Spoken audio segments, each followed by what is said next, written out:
So I'm back in the United States for a while, a couple months probably, maybe a little bit more.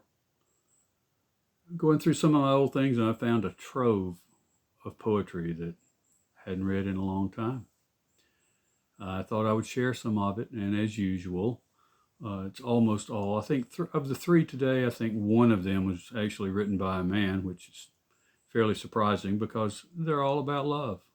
Different ages, different times, and not necessarily with a different result, but we'll see. By the way, the background here, I'm also getting ready to try to sell some of my crochet wares in a little Christmas craft show the first week of December. So I thought this would be a good place to sit uh, and read you some poetry. First one is called My Methodist Grandmother Said by a lady named Mary Mackey. My Methodist grandmother said dancing was adultery set to music. How right she was. In that sweet sway, breast to breast, leg to leg, sin comes into its own. If you've never waltzed, you can't imagine the sheer voluptuousness of it. The light touch, palm to palm, wool and silk mixed below the waist, your partner's warm breath on your neck coming quicker and quicker.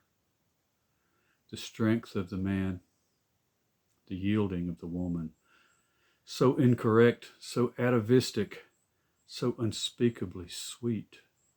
He moves toward you, you back away. He pursues you, and with the faintest pressure, you encourage him and watch the blood rush to his face. Not a word is spoken. No one sees this, although it's done in public in full sight of everyone. You touch and retreat, meet, and touch again in time to the music, saying yes, no, yes, no, yes, no, yes. You dance without thinking of your body in that gentle, rhythmic, careless, almost copulation. 1, 2, 3, 1, 2, 3.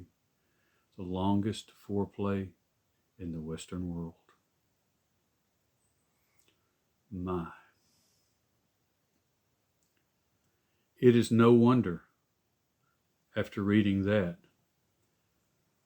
this lady named Maria Mazziata Gillen writes about my daughter at 14, Christmas dance.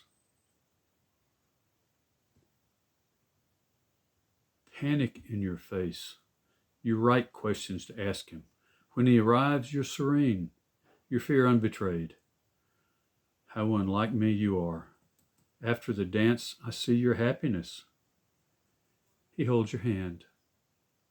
Though you barely speak, your body pulses messages I can read all too well. He kisses you goodnight, his body moving toward yours, and yours responding. I'm frightened. Guard my tongue for fear my mother will pop out of my mouth. He's not shy. You giggle, a little girl again, but you tell me he kissed you on the dance floor. Once? I ask. No, a lot.